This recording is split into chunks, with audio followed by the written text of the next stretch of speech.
If you have something that you want to say that doesn't just go easily into a chat and contribute, then just say, like, I want to unmute, and I would love to hear from you guys and have this be more than just me talking.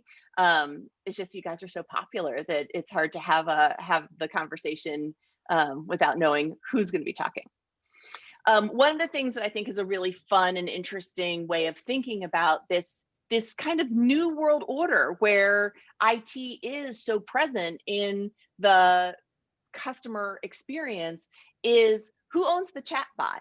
I was talking to Jeff about this a while ago. The chatbot has historically been kind of an IT function, right? To manage it and to make sure that it is in good working order. And yet, even something as small as the chatbot is a real opportunity. It is a direct opportunity to engage with customers. And so it can have a personality that reflects the brand. And so it is an opportunity to bring marketing and IT together to ensure that that customer touch point is just as branded and just as personable as everything else. And so there's all of these opportunities to find ways to find these small ways to root out opportunities to improve the customer experience.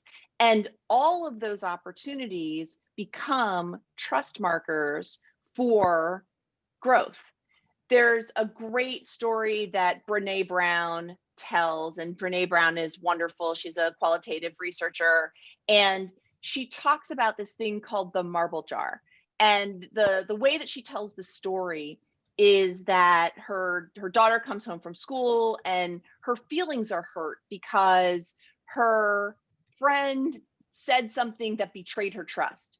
And she said, I really thought that she was my friend, and it turns out she's not. And Brené Brown talks about trust being like a marble jar. And in her daughter's class, the teacher has a marble jar. And when the kids do something good, she puts a marble in the jar. And when the kids do something that's against the rule, she takes a marble out of the jar. And if the marbles get to the top of the jar, then they get to have a party. And so Brené Brown says trust is like a marble jar.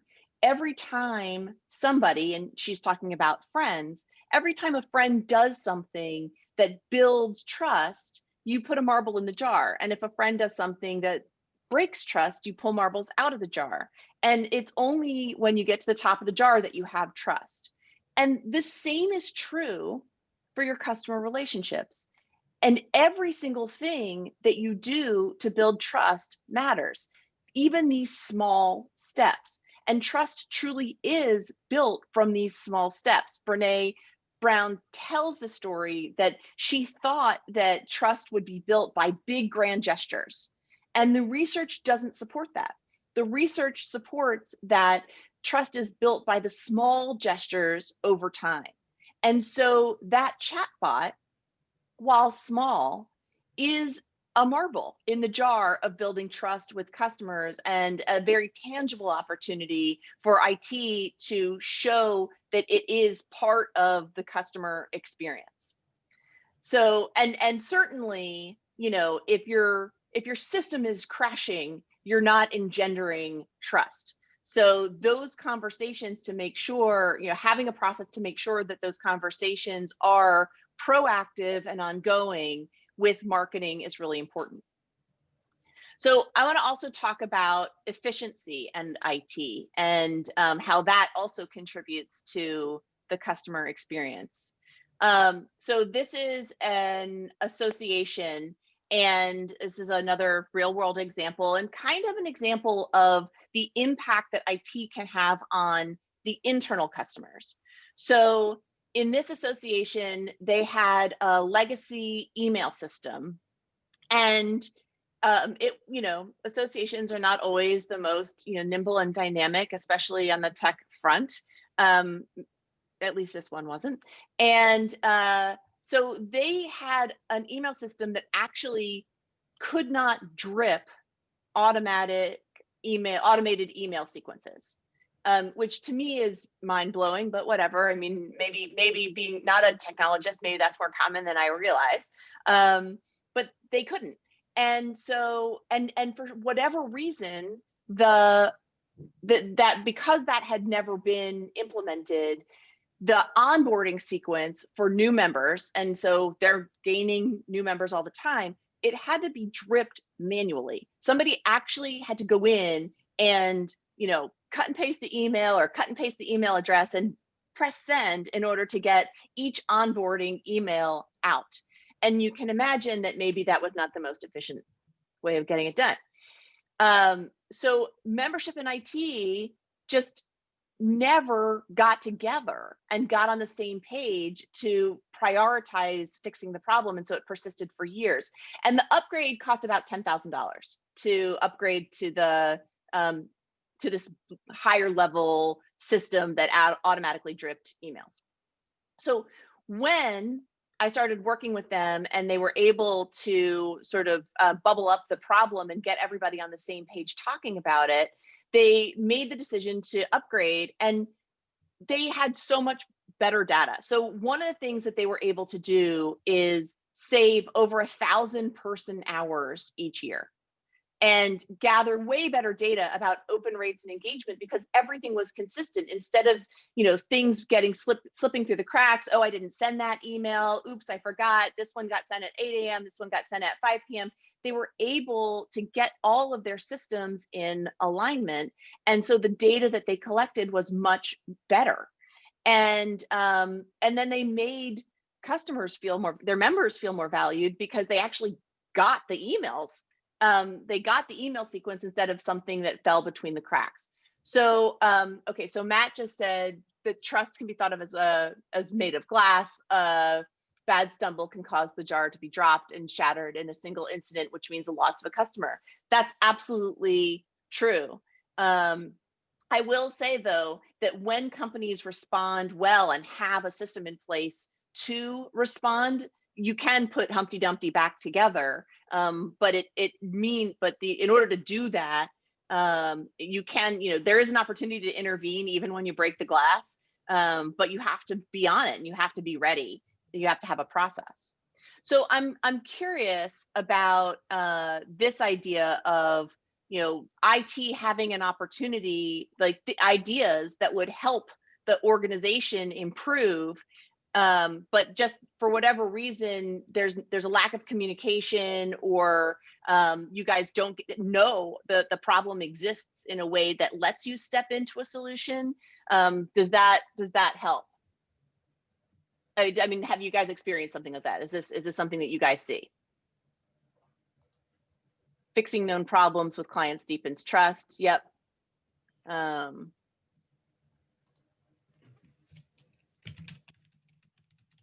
So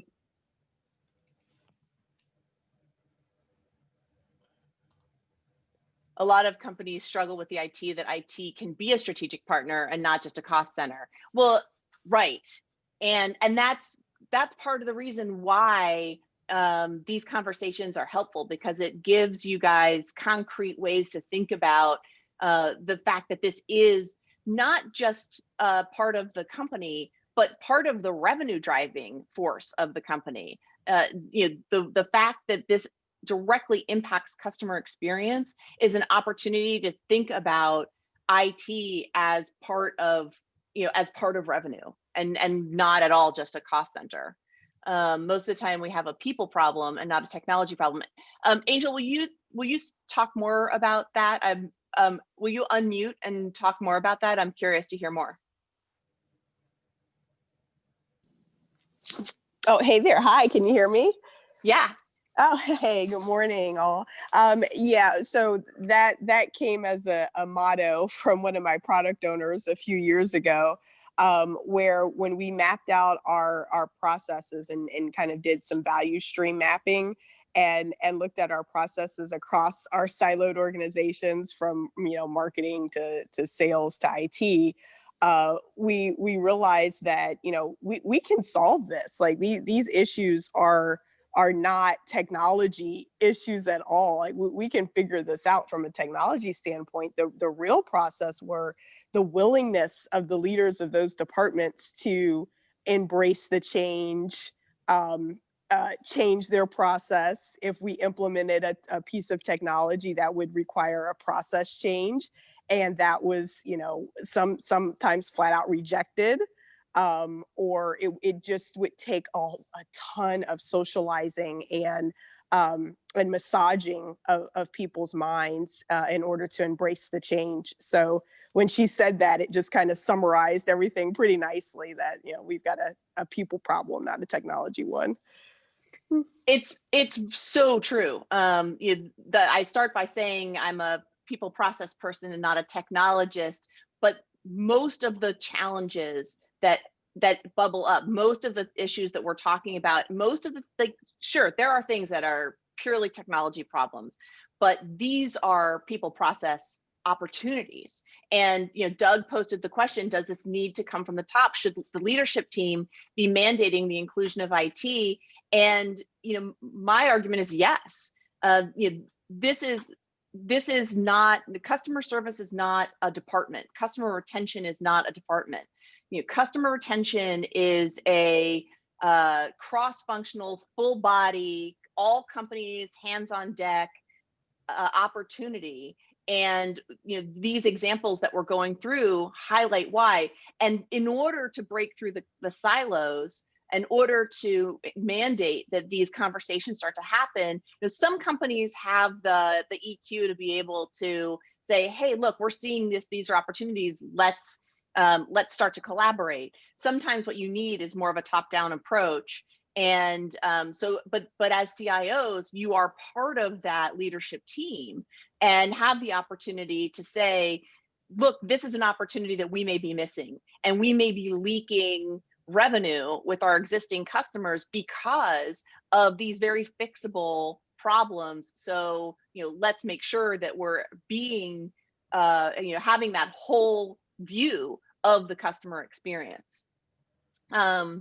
If a customer completes a 5-year strategic plan and any of the goals have a technology impact, which they will, those need to be discussed. In my experience, it always comes from the top.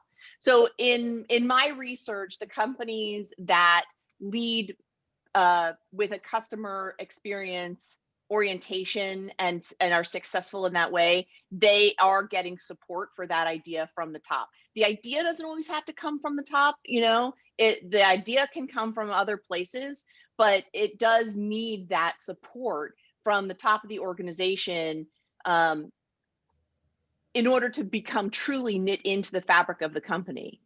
I will also say that small parts of an organization can put marbles in the jar with some of the activities that they do. So it's not completely an either or thing, but to get the best impact of a true cross-functional company-wide customer experience, then yes, that needs to come from the leadership team so that they can make sure that it gets embedded into the entire organization. And so, you know, so one of the things that you guys might ask yourselves is, you know, how do you survey?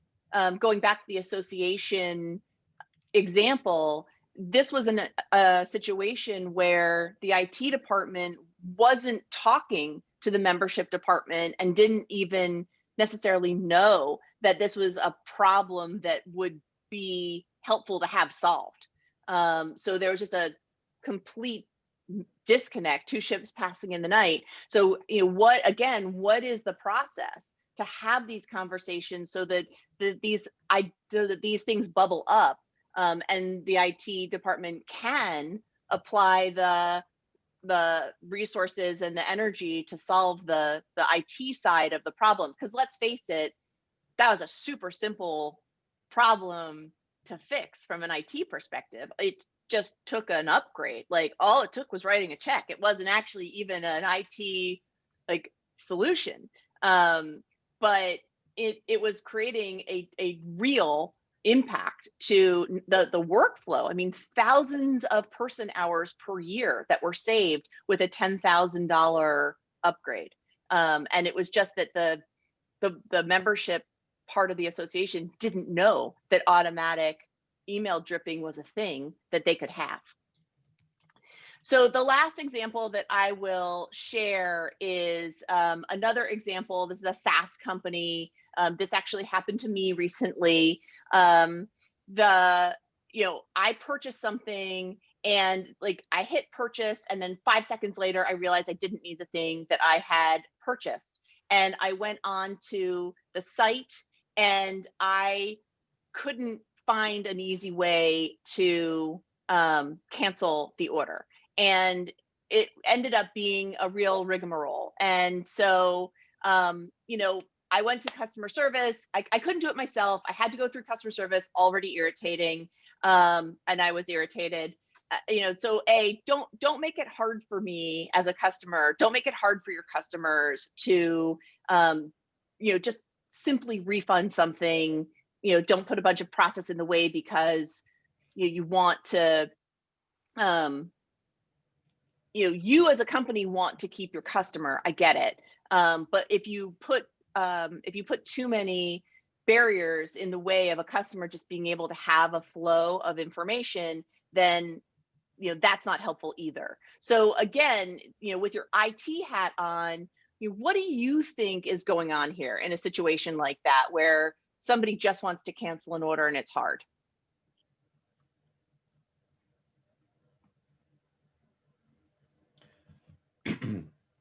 Great point. I think that, are we even looking at the human factors? We're probably trying to figure out how the code changes in order to support that, right? Rather than what the people need. Right. Okay, I'm going through the chat here. So yes, a great book to read if anybody hasn't read it. Haven't we all read Jeff Tan's book, Amplify Your Value? Great advice in there. And yes, Darcy, Jeff owes you a coffee. I have,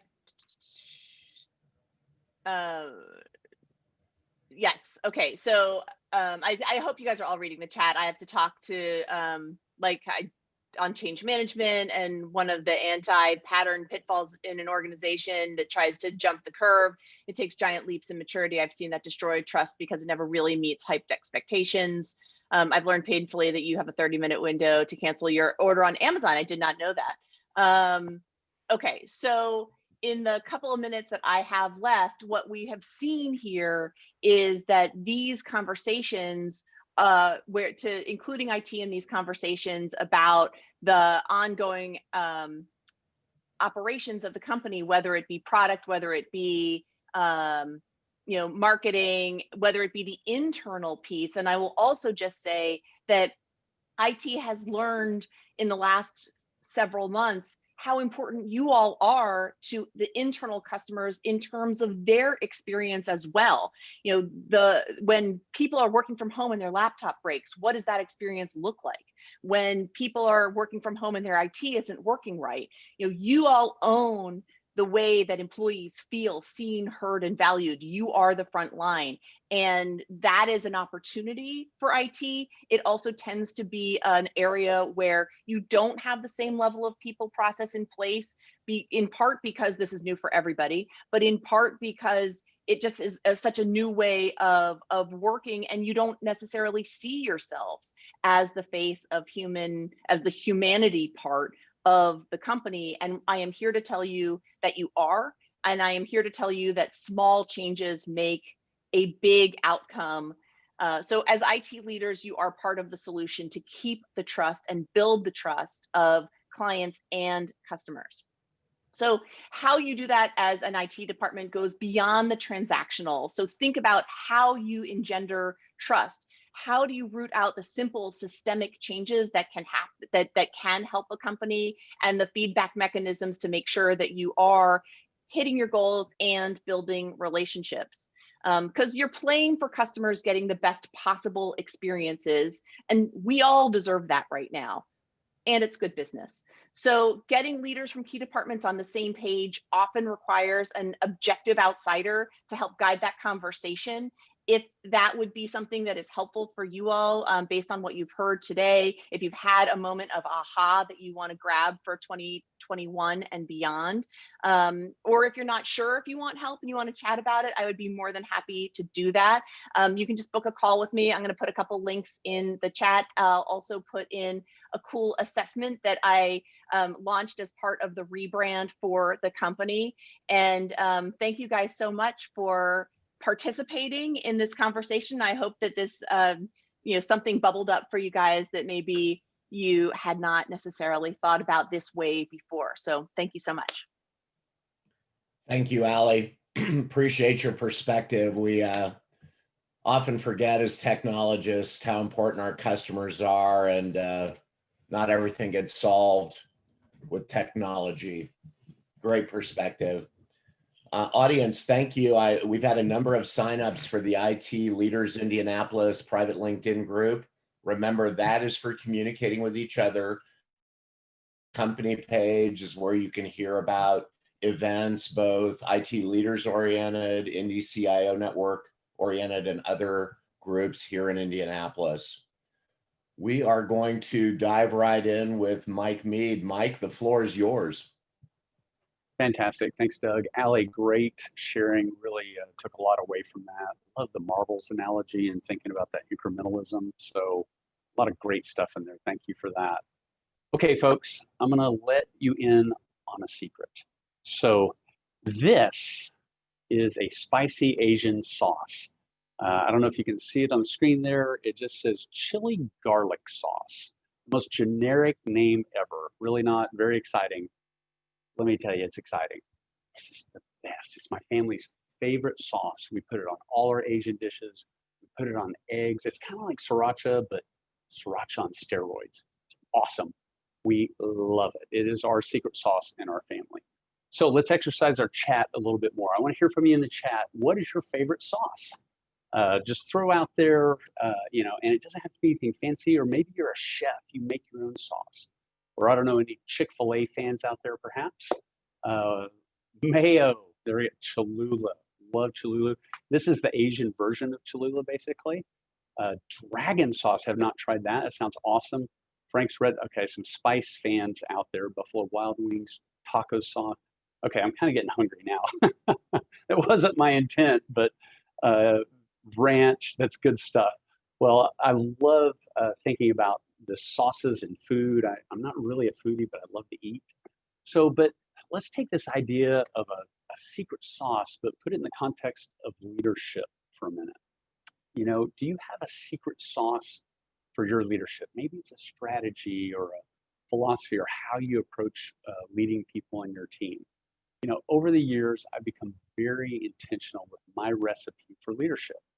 And today, I want to share a few of the ingredients from my secret sauce that I use for leadership. I hope by the end that you can take action to enhance your leadership and your success. So let's see how I do here. So let me share my screen. All right. Okay. There we go. And I'm going to bring the chat back up. I guess when you share in Zoom, and guys, I am not a Zoom expert. I kind of changed my screen here. Chat. Ha, got it. Okay, sorry about that. So I've got 3 ingredients in my secret sauce, and they are to lead with accountability, to transform culture, and ultimately to live your legacy. But before we dig into the 3 ingredients, pop quiz. You didn't know there was going to be a test today, but we do have a test. No right or wrong answers. And this isn't really to put in the chat. This is just for you. So got a question for you, and that is, what % of your success is up to you versus how much of it is determined by outside conditions like the environment, other people, or just plain bad luck? So looking for the % of your success that's totally up to you. So make a note of it, maybe write it down, or at least remember it. And we'll come back to that in a little bit. All right, so I want to tell you guys about one of my bosses. And I have had 21 bosses in my career, 21. And it's been a real bell curve of bosses. I've had some incredible, some awesome bosses, and I've had some of the worst. And today I'm going to share with you about one of my bottom 3 bosses. He might be at the bottom, but there's a competition there. But this guy, he was harsh. He was I would even almost say brutal in his approach. Have you ever heard the phrase, praise publicly, but criticize privately? Makes sense, maybe a good management philosophy. His approach was to criticize always, especially publicly. I mean, he'd say, Mead, if you don't deliver this, I'll get somebody who will. And he'd do this like in a staff meeting. It was awful. So, and he didn't just pick on me, he did it to everybody. So now that you understand a little bit about this guy, I want to share with you something I learned from him. And it was one of the most important lessons of my career. So one day I was updating him on a critical project and it wasn't going well. This project was effectively off the rails. We were going to miss our dates. We were going to miss our budget. And I was explaining to him like, well, this group didn't do that. My peers group, they did this. And I'm explaining all these things. And he said, Mead, what do you want me to do about it? What I'm hearing from you is it's not your fault. Well, if it's not your fault, whose fault is it? Is it mine? If it's up to me to figure this out, why do I need you? Now, this was a gut punch. Admittedly, a lot of what he did was gut punches, but kind of take the approach, how he handled it, and get under that to see what he was saying was true. He's basically saying, okay, Mike, if you're not accountable, who is? Nobody? Everybody? I mean, we've all heard if everybody's accountable, nobody's accountable. So this was a pivotal turning point for me in how I thought about what I did at work, and actually even beyond. It was an epiphany. That's why I titled my talk today, It's Not My Fault, because I was acting, wasn't saying those words, but my action shows like, hey, it's not my fault. So, I've left really all of his management practices behind, thankfully, but I took this learning from him of absolute accountability. This turning point became a key ingredient in my sauce. It changed my perspective, the way I lead, my behaviors, and it's helped me be more successful. So let's talk about what it means to lead with accountability. And to do that, I want to share with you kind of what does Mike mean by accountability? Well, I'm going to start with what it's not and give you an example of somebody that totally doesn't get accountability. So Joe Mayo had the same coat. And you threw it out the window? Mm-hmm. God, you're like a rock star. So now Joe Mayo wants me to buy him a new coat. Because you threw it out. No, because I was in charge of the coats. It's insane. But you did actually throw his coat out the window. But he doesn't know that. As far as he knows, someone stole it. And that's the person who should be held responsible. But that's you. So I guess I'll have to buy him a new coat, even though I don't think I should be held responsible, which I am anyway.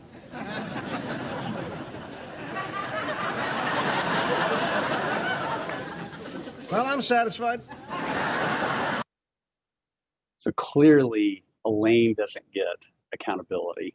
So that's what accountability isn't. So what is the game-changing, this radical accountability that I'm espousing? So it really starts with a before-the-fact mindset. Call it a responsible mindset. And what this is really at the start of anything, you say, I am 100% accountable. I'm responsible. I have this power of thinking before I take action, and ownership and a commitment to the result. And I think we know that most people believe they're only responsible for their part of a job, their piece of a project.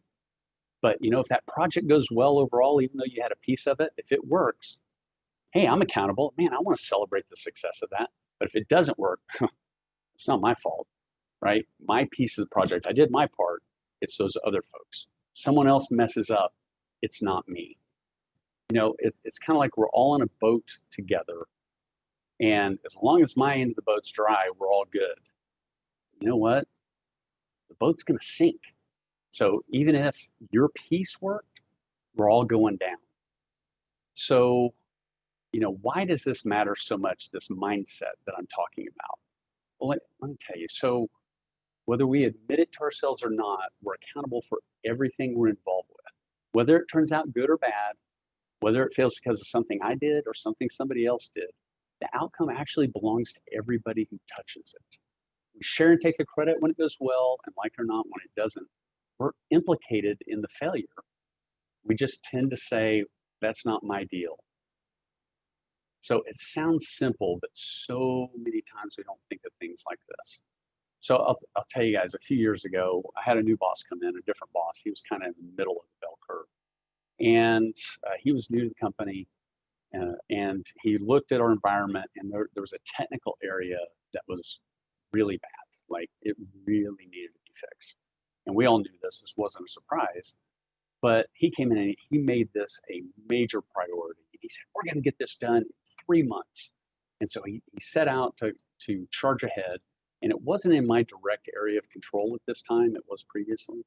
And so I had been involved 2 times previously in failed efforts on this particular thing. So I had superior expertise on what it would really take, the funding, the timing, people, to get this thing done. And so as they started this project, when he said 3 months, I was like, no freaking way can you get that done in 3 months. And you don't have nearly the team to do it. And I saw all these problems with it that immediately came to me because I knew all about it. So what did I do? Of course, I sat back and watched. And by the way, this occurred after I'd had my epiphany on accountability, this idea of 100% responsible mindset. I sat back. This project, as I predicted, went off the cliff. It was a train wreck. Dates were, it just, nothing went well.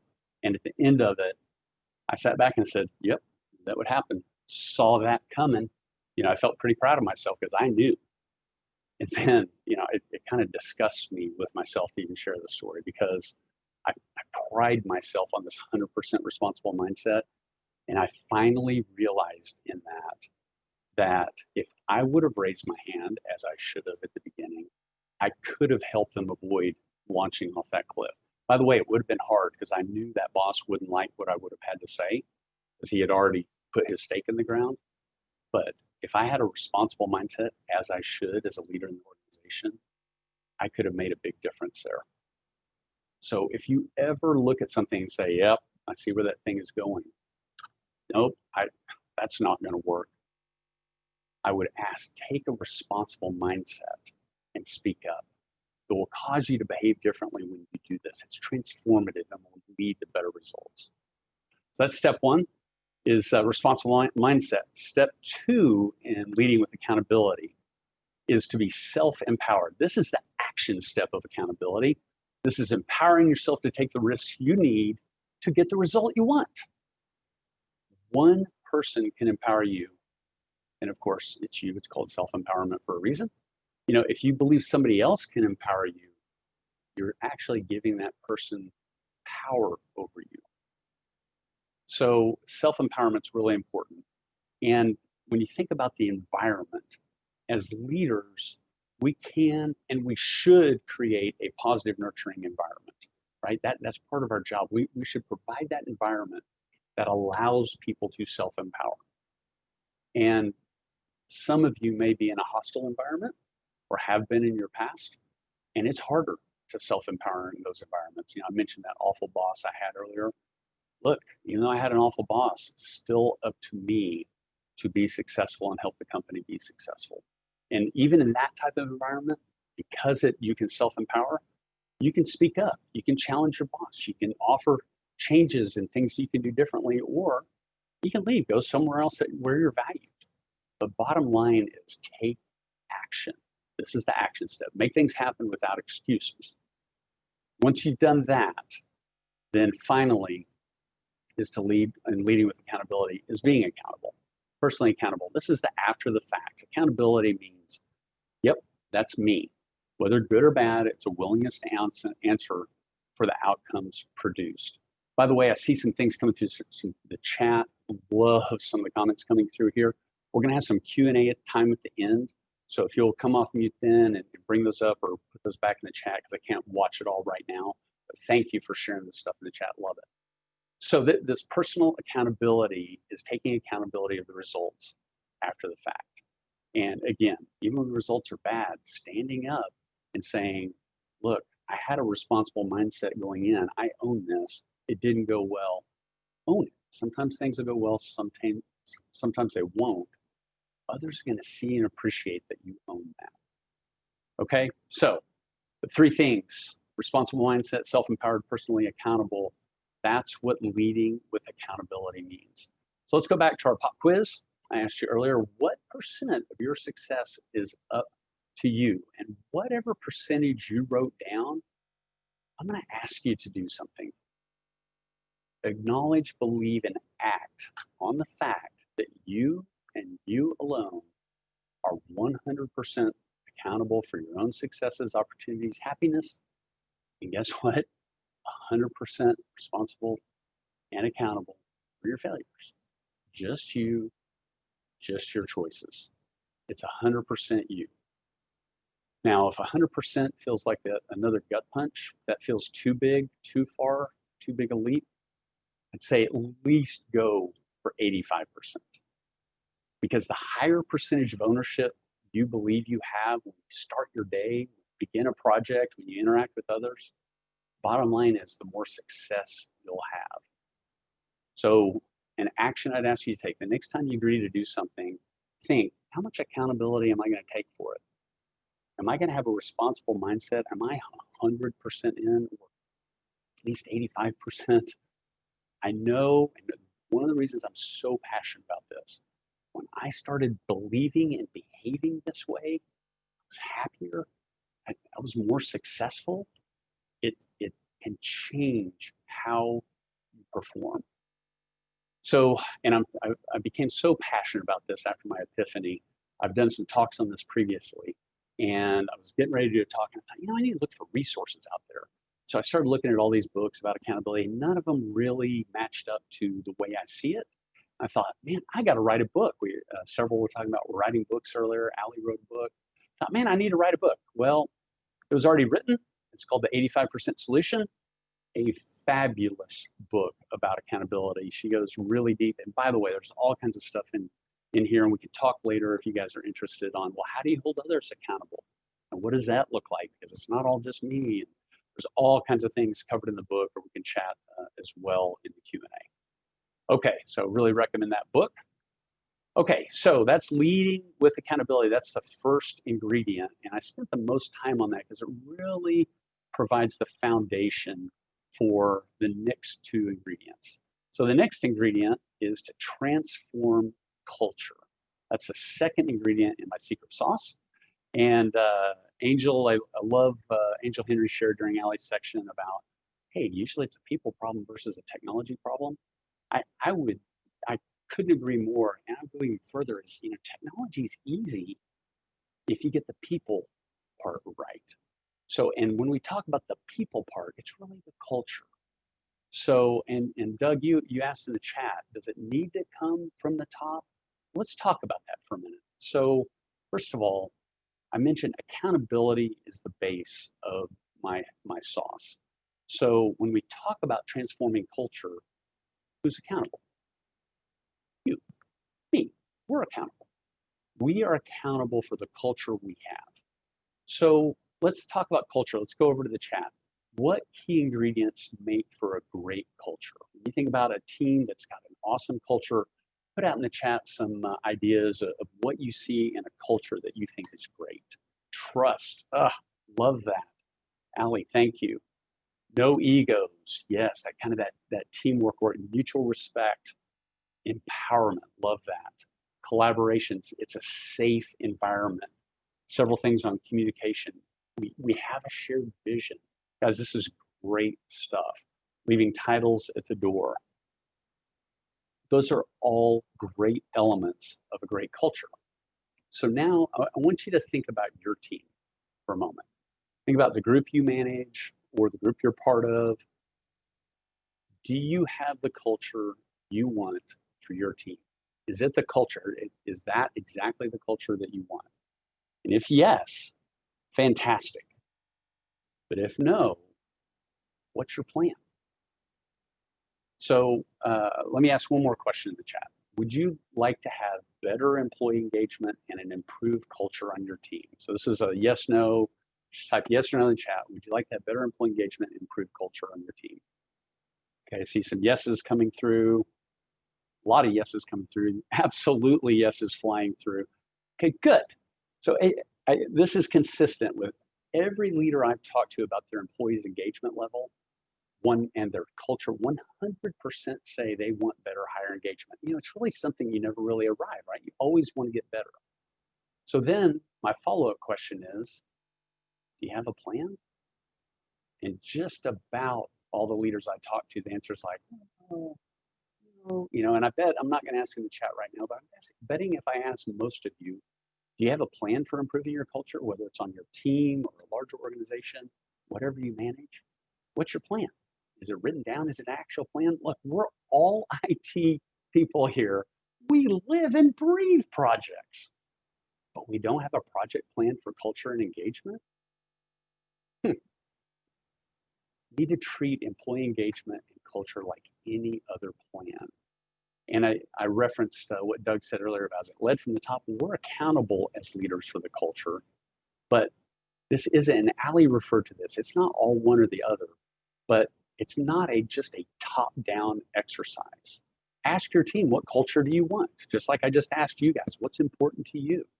You know, I inherited a team, I went into a new role. This team had hundreds and hundreds of people. It was part of a Fortune 50 company, really low performing when I took over the operation. And when I looked at everything, you know, technology, process, all that kind of stuff, it all looked okay, but the culture was not where it needed to be. And it was clear we needed to do something about it. So I was the executive sponsor to say, let's focus on our culture. We need to transform and work with the teams. We kind of all agreed, yes, we got to do something. And then it was employee led. We asked our team, okay, who do we want to be? What culture do we want? And together we transformed the culture of that organization. It took about 2 years in that case. And we transformed it into one of the highest performing sites. Same people, same process, same tools for the most part. But we transformed the culture. You know, our CNO IT team, and thank you to my CNO team that's on this today, we're in progress right now defining our culture. So we have some key elements that we've already adopted as a team. Now we're getting really specific, and it's employee-led, executive-sponsored, but employee-led. And I'm excited to share with you guys later what we end up with. So my question on culture is, what is your plan? If you don't have one, I want to give one. Okay, that's the second ingredient of my secret sauce, transforming culture.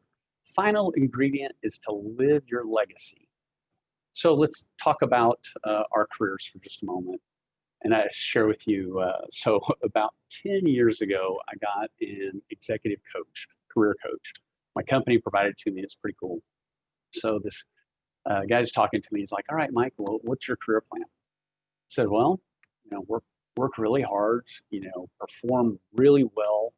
And, you know, over time, new stuff will come up. And he looked at me and he said, that is the worst career plan I have ever heard. He was absolutely disgusted with my career plan. And, you know, fair enough. I can't say, you know, I'm a career coach and I'm not suggesting that as a career plan for everybody. I'll tell you, it's worked okay for 25 plus years that, you know, I just try and perform really highly and, you know, opportunities come up. But again, not necessarily recommending that as a career plan. But since that time, I've actually expanded my definition of success, you know, because I said, work really hard, do a good job, you know, be successful. But that has expanded. So a different boss, as I mentioned, I've had lots of bosses. I was going over my goals one time with my boss, and I'd taken over a new job. And we're going over the goals. He said, Mike, those are good goals. Yeah, no problem with those. But He said, when you leave that role, will that team continue to be successful without you? Mike, can you build something that will last? He was asking, basically, will the culture continue with you when you leave, or is it all based on your personality and you being there? So I took that idea and I put a lot of thought into it. I was like, okay, that's different, because I'm always like, okay, hit my goals, hit my objectives, deliver my projects. So expanding this idea and into building something that will last, this idea of leaving a legacy. So I want you to think about your job for a moment. And you're ultimately going to leave your job at some point. We all leave our jobs at some point. What will you have left behind? How will you have impacted others in your organization, your customers? You know, I'm asking you to maybe think differently about your job. When you see it as something that can and should have a lasting impact, it might lead you to different actions and behaviors today. So let me boil it down on living a legacy to this question. I mean, this is a pretty deep question, so maybe food for thought for later. But what can you do differently to live your legacy today that will leave a legacy for which you will be proud?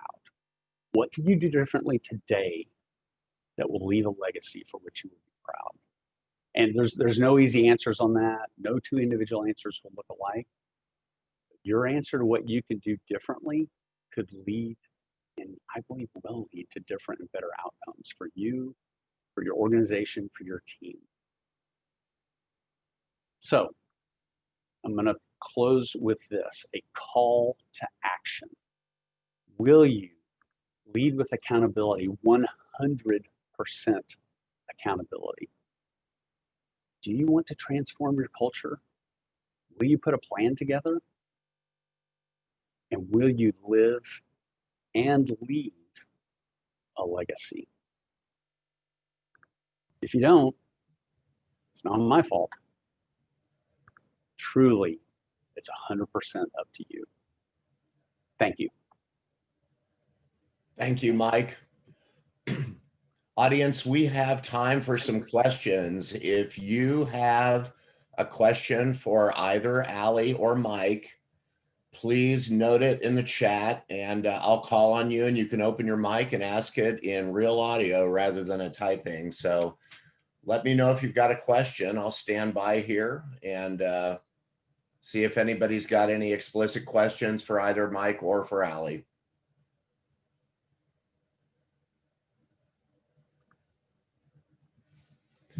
It always surprises me. Ali was commenting during Mike's session to me that the talks often align themselves. And I used to try to plan that and it never worked when I planned it. And it seems like it always works when I don't plan it. So thank you both for bringing us some truths that hold fast regardless of the situation.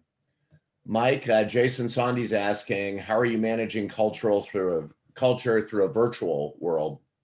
Yeah, so I'll be really transparent here. I hate it.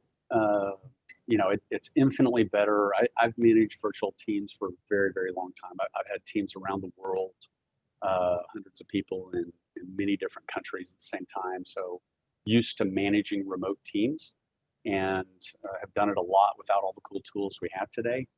But what it taught me was you can't replace in-person for building relationship. You can maintain, it's just my opinion, but you can maintain, but it's really, really, really hard to build without being in person. Much better with video now than it used to be. But I think it's a real challenge.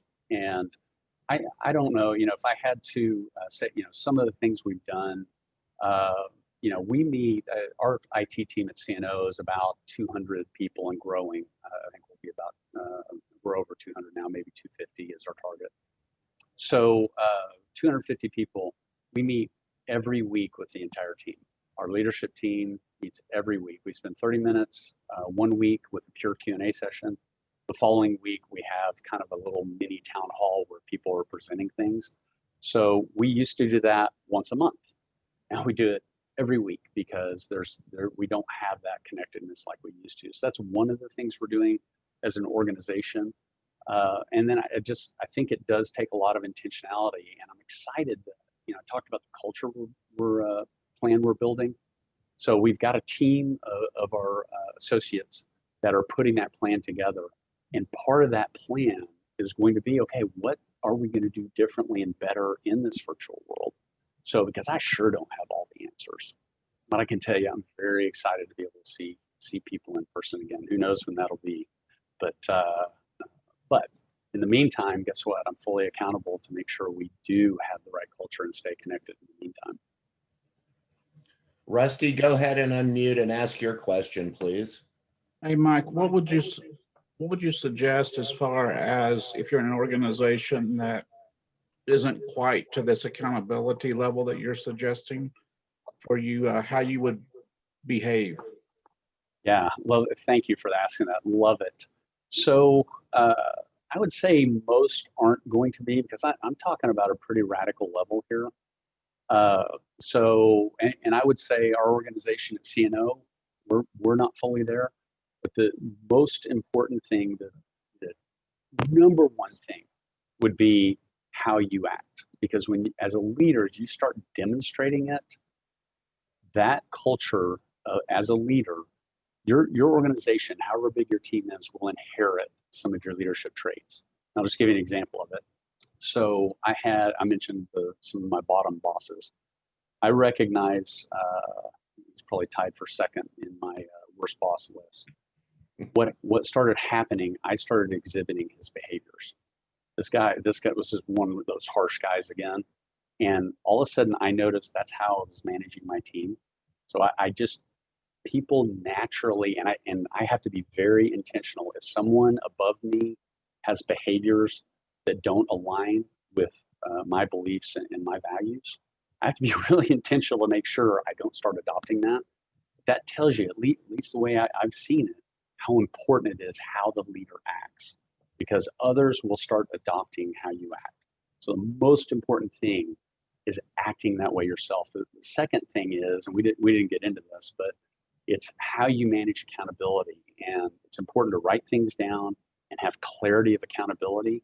So for IT, most of us in IT know the RACI, responsible, accountable, consulted, informed. I would strongly encourage you to throw that in the trash can and never use it again. I couldn't be less of a fan of the RACI, because all that is an exercise in who's not accountable. Like, well, that's not me. Well, you're supposed to inform them. Look, if you define the A, if you know on a project who is accountable for what and it's written down, they're going to make sure they consult with the right people, they inform the right people. So define clearly who is accountable. My team, especially, they're on the call, the ones on the call today, and they'll be, yeah, Mike does this all the time. I frequently say, who's accountable for that? There should be one name. Now, it always takes many, many people to deliver something, but there needs to be clarity of, wait, who's primarily accountable? Who owns that? Now, we're all accountable for success, but a task or an outcome has to have a single accountable party. If you start acting in that way, you'll start seeing it permeate the organization. Calvin, you had a question?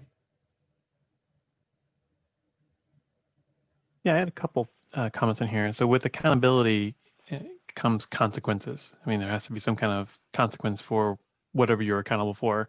I mean, even if you do get to the level of having single people accountable for all things, which is what we work towards in our organization, how do you make sure you align those consequences and then apply them consistently? I think we've got approaches to it, but I'd love to hear your approach to the consequences part of that. Yeah, so I'll describe it as shared results. So because now, by the way, this gets into a deeper conversation. Calvin's a really good question, because if individuals aren't performing, for example, let's say Mike, I'm accountable to get something done, I just don't get it done, right? Well, there are performance consequences. People need to deliver on what they're committed to deliver on, and be accountable to say if they can, all those kinds of things. So I'm going to take it out of just a straight performance conversation into the broader context that you're bringing up. That says, okay, well, if we're not delivering, what are the consequences of that? And they need to be shared, because we're going to share the credit when things go well. So when things don't go well, and as a matter of fact, our leadership team, me and my direct reports at CNO, it's one of the things that we have a list, a priority list of behaviors as a team, our culture, our leadership team culture, that are most important, where we felt we were weakest. One of them that we identified was shared results. That, if Patrick fails, then Patty is in it with him. And when Ben succeeds, Kristen succeeds with him, right? So we share the results as a team, which leads to this idea of, okay, when things don't go well, dang it, we're all going to pull together to make it better when things do go well. So this concept of shared results, now execution on that, now we're getting into more of the master's course, and I'd really encourage you to read the 85% solution, because she talks a lot about that. And by the way, the book is really focused on personal accountability, but there's a lot of good stuff in there on how you apply it organizationally, especially on holding others accountable. That's one of my favorite parts. Thank you. Chris Henderson, you had a question? Yeah, Mike, a lot of us are kind of in the mid-level of our organizations. And do you think it's wise to focus on kind of that scope that we directly control when we approach transforming culture? Or do you think we should always have that kind of that eye on the entire enterprise? Yeah, Chris, thanks for asking that. I would give you a bit of a both answer, but I am a believer in, control when it comes to things like culture, or I'll give you an example. We're deploying Yammer at CNO, and there's different approaches. Yammer's, for those not familiar, it's kind of a social media, internal company social media tool, and it many times fails in deployments in companies. It's very common that fails. So as we were deploying it, we looked at, okay, do we do big bang and try and do this whole thing across the 3,000 people at CNO, or do we start small and grow? And I am a believer in be wildly successful with what you can control, and people will take notice. And even in IT at CNO, and I think CNO's got a fabulous culture. It's my favorite job ever, favorite company ever. But we're doing some things in IT that I think are really exciting on the culture side, and Yammer and other things. And let me tell you, as things go really well for us, and exciting things happen, others take notice, and good stuff has a tendency of expanding. So I would keep an eye on it. And by the way, especially, and really for all of us, I'm not the CEO of CNO, so I've only got a team as well, right? We've all got our piece. Most of us, or maybe some people that lead their own companies, but most of us have a piece. So I also am strongly encouraging aligning with the company's culture. Like, going off this direction when your company's going over there, probably not the best idea. So trying to align and take, the great parts of your company culture and then building within your team, and then let it spread like a good virus. Maybe virus is a bad thing to say these days. Think of it as a good one, though. Thanks, Chris. We've got time for one more question. Toby? Mike, thanks for taking my question. So I used to lead a team of about 70 employees spread out up in the United States, India, Thailand, and Philippines, all different cultures, right? So you've had experience in leading remote offshore remote cultures as well. At what point do you respect the culture over the company culture? Let's say the country culture over the company culture, like ethics, some value system changes, and at what point do you say, okay, this is the company culture, and we have to, like Jack Welch did when he was at GE, this is the company culture and you have to adopt to us. So at what point do you decide where's the boundary? Yeah, I'd suggest there's not going to be an easy answer to that one, Toby. It's a great question. So when I was managing the team in Malaysia, wildly different culture. And of course, I've worked with teams in India for a long time in other countries. Excuse me. And I absolutely had to change my approach, my management style. When I got there, I quickly realized, okay, standard approach doesn't work here. So, so I think there is absolutely adopting or taking in the positive pieces of a country culture, or even another part of your organization. So large organizations, like the last company I was with, you go from pocket to pocket, wildly different cultures within the same company. And then you add in country culture. So it does get very complex. Now you mentioned ethics, and I would suggest, and that can be a tough one for a lot of companies, but, that's one that we wouldn't compromise on. And I'm sure, not compromising can get very difficult in some countries. Some of the ones we dealt with in Asia were that way. But beyond that, I would say if you get this employee engagement, if it's not straight top down, right? If it's not, this is going to be our culture, right? But instead it's like, similar to what that story I shared, and that was the Malaysia team that I shared about earlier. The story I shared there was, hey, identify as a leader. We don't have the culture we need. You guys, what do you guys think? Yeah, boy, we really don't. Okay, what are we going to do about it? Oh, well, and then you start helping them shape into a plan, and you get accountable people on the team. And if I would have designed the culture in Malaysia that we needed to do, it would have been a complete fail. What do I know about Malaysian culture, right? I'm an American guy.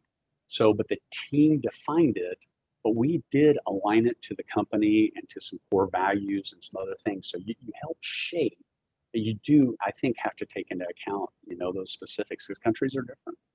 Hope that helps, Toby. It does. Thank you. Thank all of you for joining us. Ali, thank you so much for contributing to the group today.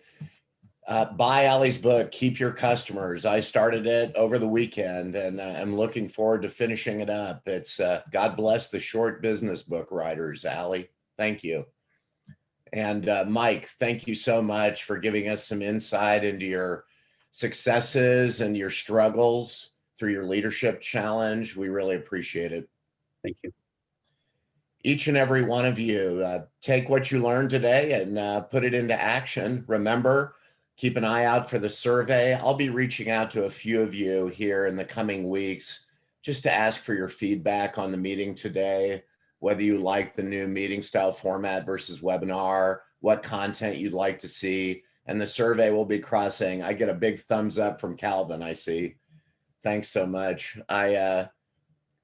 There were some book recommendations, I guess, beyond Ali's book and the 85% solution. So I will follow up with the speakers on that and what was in the chat, and we will try to gather all this. There will be a follow-up email, including Mike's presentation, if you're willing to share that, Mike. Absolutely. Okay. And I think we're finished. Thank you so much. I hope you have a great set of holidays, and remember to call your friends and call your old coworkers and make sure they know how much you value them. Have a great day. Bye now.